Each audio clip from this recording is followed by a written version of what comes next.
বালাসন নদীর তীরে ৩ যুবকের মৃত্যুর ঘটনাকে কেন্দ্র করে বৃহস্পতিবার মহকুমা শাসককে একটি স্মারকলিপি প্রদান করে দার্জিলিং জেলা সিপিআইএম।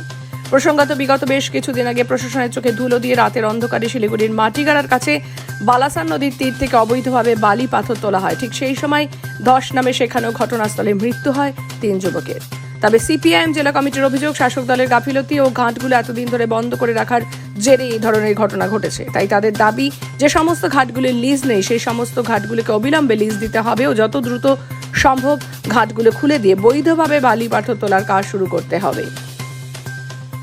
এছাড়াও ধ্বংসের ঘটনায় যে ৩ যুবকের মৃত্যু হয়েছে তাদের ক্ষতিপূরণও দিতে হবে। এই সমস্ত দাবি নিয়ে এদিন দার্জিলিং জেলা সিপিআইএম এর পক্ষ থেকে মহকুমা শাসকের কাছে একটি স্মারকলিপি প্রদান করা হয়।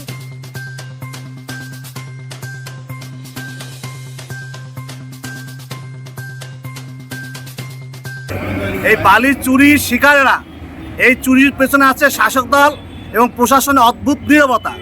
আমরা চাইছি যে এই উপযুক্ত শিশুদের পরিবারকে উপযুক্ত ক্ষতিপূরণ দিতে হবে, সেই দাবি করছি। আমরা ২ নম্বর দাবি করছি যে অবিলম্বে ঘাটগুলো লিজ নেই সেই লিজগুলো দিতে হবে, যাতে প্রত্যেকটা ঘাট খোলে এবং বৈধভাবে বালি বজ্রি উৎপাদন হয় সেই ব্যবস্থা করতে হবে। ৩ নম্বর, যেভাবে বালির লুট হচ্ছে সেই লুট অবিলম্বে বন্ধ করতে হবে। এই সমস্ত দাবি নিয়ে আমরা আজকে প্রশাসনের কাছে যাচ্ছি। প্রশাসন যদি সজাগ হয় তাহলে বালি লুট বন্ধ হবে।